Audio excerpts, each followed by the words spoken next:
We have been blessed to watch so many legends of the game, but unfortunately, many of us tend to forget about these legends immediately they retire. So I'm creating a segment on this channel which we are going to call Do Not Forget Him. In this segment, we'll go down the memory lane and look back at the career of some past legends of the game.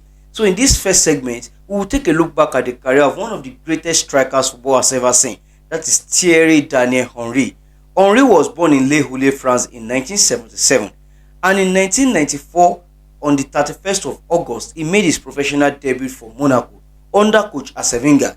Arsene Wenger back then, he knew that this guy has the potential to be a striker, but due to the demands of the game back then, Arsene Wenger felt like, okay, let's play Henry as a winger because Henry has this electrifying pace and he can dribble in tight spaces back then. So Arsene Wenger felt that this quality is more suited to a winger. It will be a threat to fullbacks rather than threats to centre backs. So Henry was deployed as a winger back then in Monaco under Arsene Wenger, and he started showing glimpses of what to come. In 1996 season, he was named the French Young Player of the Year. That was in 1996 season, and in 96-97 season, he has already become an household name in Monaco. He played over 30 games for them that season, and they won the League One title in the 96-97 season.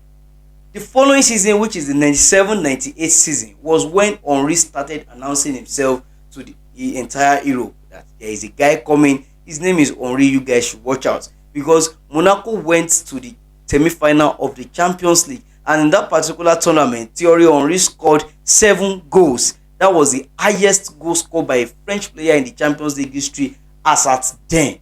So he started making waves back then. So it was the big boys who thought that let's get these boys.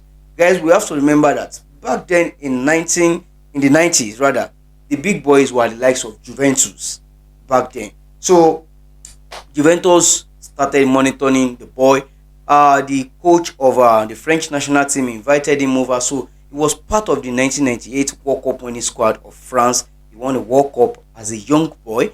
So Juventus finally made a decision that let's go for this boy. They brought in 10.5 million pounds for Monaco. It was a heavy fee at that time in 1999. 10.5 million is a very heavy fee, just like you're paying around 70-80 million for a player in this present day. But things didn't really work out at Juventus for Thierry, because back then in Italy, they had this defensive discipline in them. They are so defensively disciplined. So he struggled against those defensively disciplined side and the physicality of the Serie A as well. He was even played in his position which he doesn't really like. Played as a wing back, sometimes as a winger, and he had fracas with some top hierarchies at Juventus. So he spent only one season with Juventus. He scored only 3 goals in 16 appearances for them. He had just a forgettable time at Juventus. Then he joined Arsene Wenger back at Arsenal. A perfect reunion. Arsene Wenger paid 11 million pounds to Juventus to get Thierry back then, and it raised a lot of eyebrows. A boy who just scored 3 goals in a full season for Juventus, who is not even a proven goal scorer, you're bringing him to the Premier League, which is a competitive league. And back then, I made a statement in one of my videos that the English football back then was this rigid style of play, 3 lines: the defensive line, the midfield line, and the attacking line. The motion is simple, long balls to the striker. So they expect their strikers to be this box predictor there. Most of the time, their strikers are in the box to deal with centre back. So they expect their strikers to be muscular, to have this physique, to combat and wrestle with centre backs. So Thierry was not even he didn't even fit into the profile of strikers in England. And to make the things worse, in his first 8 games at Arsenal, he didn't score a goal.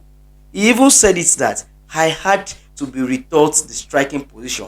Arsene Wenger had to teach him again, spend quality time with Thierry, and he silenced his critics, because that first season he scored 17 goals and provided 8 assists, which means he announced himself to the whole England that here I come, I have arrived.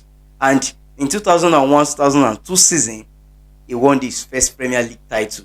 Although his first 2 seasons with Arsenal, he was the runner-up in the Premier League title. But In his third season, he won his first Premier League title with Arsenal, and something happened in 2000 and 2003 season. He didn't win the Premier League title that year, but he recorded an historic achievement because he provided 20 assists and scored 24 goals, something that has never been seen in England before. A striker. So his style of play is dicey. He wants to drift out wide, cut inside in his favorite right foot and shoot. And that kind of style of play, I can say, he revolutionized the position, because the style of play is kind of futuristic, because we could now see players like Mbappe, Rodrigo, Marcus Rashford, Antonio Martial, players who are strikers but are comfortable drifting out wide and playing in the middle as well. So Thiery Henry is the father of this kind of style of play. That style of play became a trademark. You know that Henry is definitely going to cut inside and shoot, but you can't stop him because he is so tricky as a player. You cannot stop him. Just like Aguero, you know Aguero will definitely cut on his left foot, but just because they are smart and intelligent, you can get the ball off them. So in 2003-2004 season, they won the second Premier League title, and that was an historic one because they were invincible all through the season. And Thierry was part of the historic squad, providing assists and scoring a lot of goals as well. He was named the captain of Arsenal in 2005 when Patrick Vieira left for Juventus, and as captain of Arsenal, he led Arsenal to the Champions League final. Unfortunately, they lost against Barcelona. That was a very unfortunate day for Thierry and the Arsenal squad. So he moved to Barcelona. It was at Barcelona where he was shifted back to the wing.